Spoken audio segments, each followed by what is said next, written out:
Kakabsat ti Ebanghelyo ti Apo. Dayaw ti may paaiken ka, O Kristo. Agtugaw tayo. Dungdung wek kakabsat kindagayem ti pamati, naimbag nga bigat kada kay amin Apo. Kunatay man na po iti katugaw tayo naragsakak, taadda ka. Ket ibangyer mo man, naragsakak, taumay ka. Nagasat ka, taumay ka. Ken kuna Merry Christmas. Iti katidugan nga panawin ti Paskwa, ti sangalubungan, ket nagrugin ti Pilipinas. Amen? Ipalakpakan tayo na Apo Diyos. Kung natin garod Apo, no mangrugi ti Bermans, kaslangay nga ada pa nagbalbalo ti karirik na, jay kuna tayo, it looks like things are being positive. Ket kunatay Apo siguro ket ado kada kayon ti nagpatpatukar ti Paskwa. Amen. It helps Apo. Nga iwaryon dagiti gargaret ti Paskwa kenda dumapay. Nga kunatay garod Apo, there is a shifting of mood. We are becoming hopeful. We are becoming positive. We are becoming happy despite in spite of life challenges. Kunatay Apo Bermans ket significant among us Catholics. Why? Because tomorrow is September 8th. It's the birthday of Mama Mary. So close to our hearts as Catholics. October 7, it's the feast of the Holy Rosary. That's why the whole month of October is Santo Rosario. And November 1, kahit kuna tayo, we remember our departed loved ones. Tintero Apo nga November, ket panangikararag dagiti dungdungwen ken ipatpateg tayo nga umuna kada tayon. And of course, the most beautiful time of the year, December 25, the birth of Jesus Christ. Kuna tayo garoda po, that's why hindi lang po dahil sinasabi nila na ang Pilipino, sila yung pinakamatagal na mag-celebrate ng Christmas. Dahil ang Christmas sa kanila ay higit pang 3 buwan. So, we start with September. Hapsat kin gagayem nagpintas man na po nga iti daytoy nga Domingo rugyan tayo iti kunatay Apo Bermans. Hanat tayo matliplipatan nga iti Ebanghelyo isubsubli na tayo kan kanayon. Grounding us to the reality nga itinaldaw nga panagbiag tayo Apo ket awag ti kinadisipulo ken kinaadipen ken Kristo. Every day is a call of discipleship. Bawat araw ay pagtawag ng Diyos sa pagiging alagad sa Kanya. Nga makita tayo garod kakawsat nga ti daytoy nga Domingo mapauneg ti panakaamu tayo ti kinadisipulo tayo. The true meaning of discipleship. And that wisdom requires so that we can understand being a disciple of our Lord. Ti kinasirib ni Apo Dios, tulungan na tayo tat numawawatan tayo pay nga nananay, iti kinadisipulo tayo. Isu nga nagpintas, nga uray dagiti na ibasa tata, sa wen nakada tayo.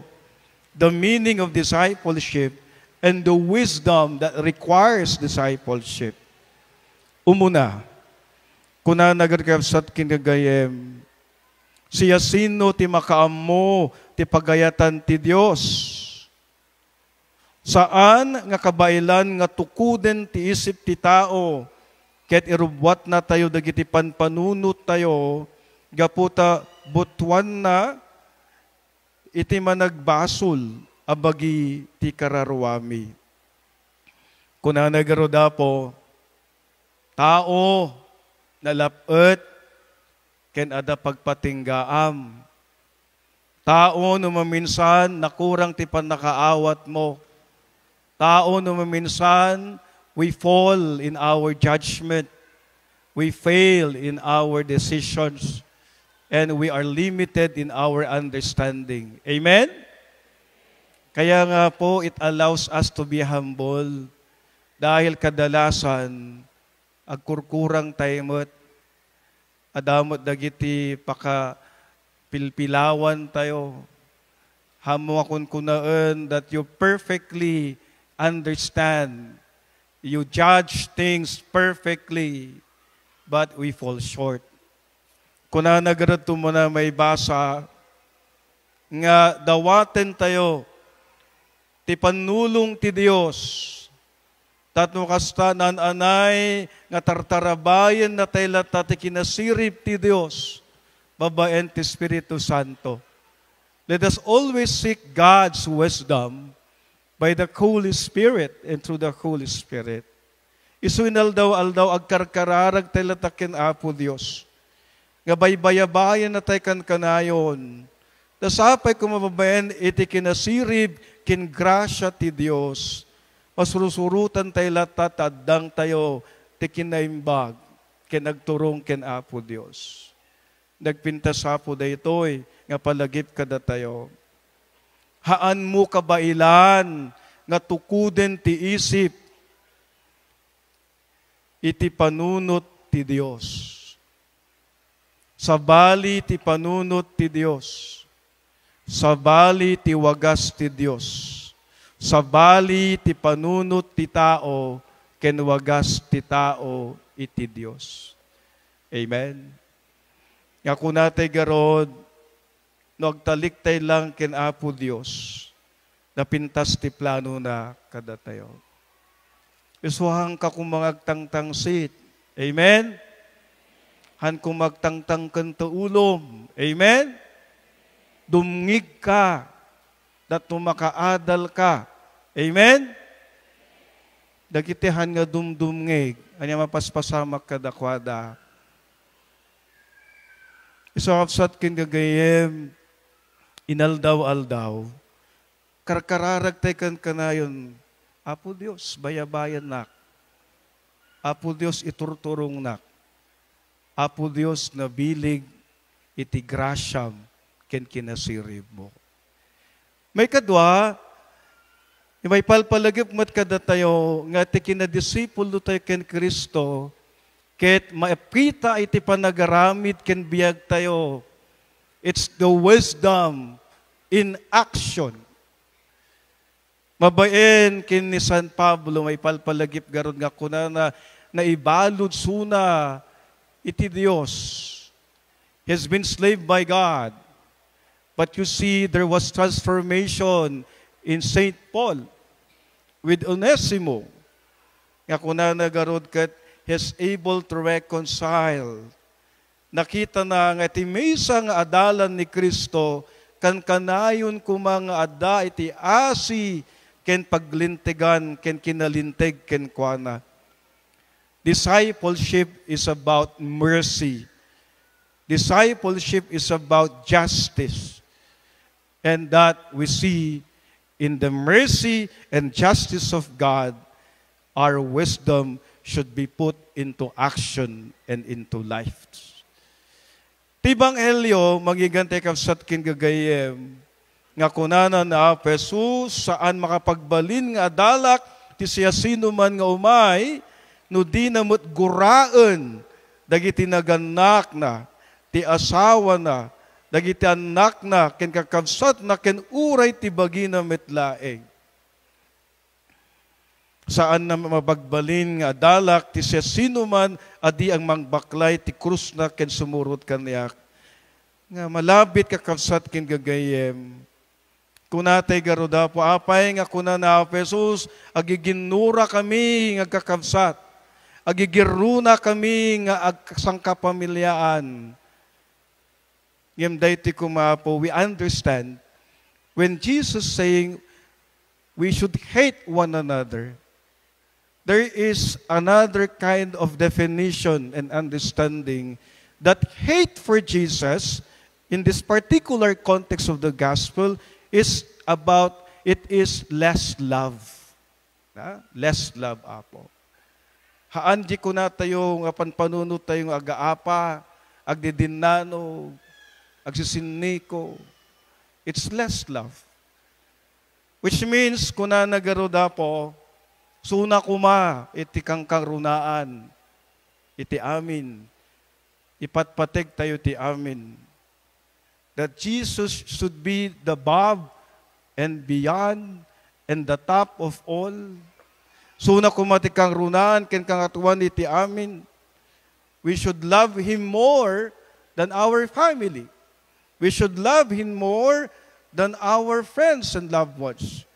Then we should love Him more, and He should be above in all our relationships. Isakapsat ken gagayem, nagpintas man, kuna na Jesus, duwa nga banag nga pangari nga kuna na, iti kinadisipulo tayo, ket may yarig, ti dayto nga duwa nga banag. Nga ti kinadisipulo tayo, ket may palpalagip nga this is a serious matter. This is a personal decision. Nga kuna na, no ti panggep ti may sa atao amang bangon ti torre, saan ngaya nga agtugaw nga umuna, tatno panunutin na ti magastuna, no dapay nananay akwarta na panglipas na tano saan? No di na malipas kat katawan tanto isuna. Anna daytoy apo tiket na sawen, that even in our being disciple of our Lord, we should also plan ahead. Panunutom nga nasayaat, planuwem nga nasayaat, haan nga iti kinadisipulo tayo ket rek na laeng, nga kayat mo ngagbalin nga adipen ni Kristo. Ramdam mo ang pagiging adipen when alagad ni Kristo. Pero it's not just a mere emotion. It's not a mere impulses. It's about serious decision, and it's about commitment to become a follower and disciple of our Lord. And the second parable that Jesus used, inaramat na ako na kastamet ti mesa nga ari, no da sa nga 10,000 a soldado na, amapan gubaten ti sabali nga ari nga daan, 20,000 amang root ken kwa na, hangag subba-subba, agtugaw tupay, mang panunot no kabailan nga sangwen nga karangit iti ari. No saan mangibaon to ti sumabat, ti dayta nga ari, no adayo pay laeng tapno dawaten na ti panakapiyada. Iswakapsat king gagayem, discipleship is a serious matter. It takes one to plan. It takes one really to decide. It takes one really to a kind of having a sense of direction of being a disciple. Isakapsat kin gagayem, nagpintas man na po, may palpalagip nga kada tayo, nga ti amin nga ba ken ti biyag tayo, umununa lata kumay ti Dios. We place Him above our all relationship. We place Him above even our possessions. We place Him above anything else. Umuna ti Dios ti amin. Daytoy iti mensahe na Apo Jesus nga kunana haan makapagbalin nga adalak no han naguraen iti pamilyana. Because God, Jesus, wants us to place Him be the first and above all in our relationships. Kakabsat ken gagayem, anya garod apo, iti karit na kadatayo ti daytoy nga Domingo. nga makarit tayo manen, ti panangibiyag tayo, ti kinakristyano tayo ken Kristo. Nga sapay kumagarod, ket tarigagay tayo nga we grow in the knowledge of Him. We grow in the love of Him. We grow in our service of Him. Inaldaw-aldaw ti panagbiag tayo, tarigagayan tayo kuma. Ngam amwen pay ni Apo Diyos. Tatno kasta ay ayaten tayo pay suna. Ken kasta pagserbyan tayo suna as ipupudno. Every day is always an invitation to become a true disciple of Jesus. Every day is an invitation to know Him.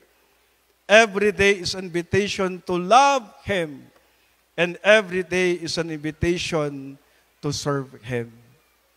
Isakapsat kin gagayem, ti maysa nga dalan na Apo Jesus, si bubuutin nakem na kiniisip na, nga sumurot ken kuana. Amen.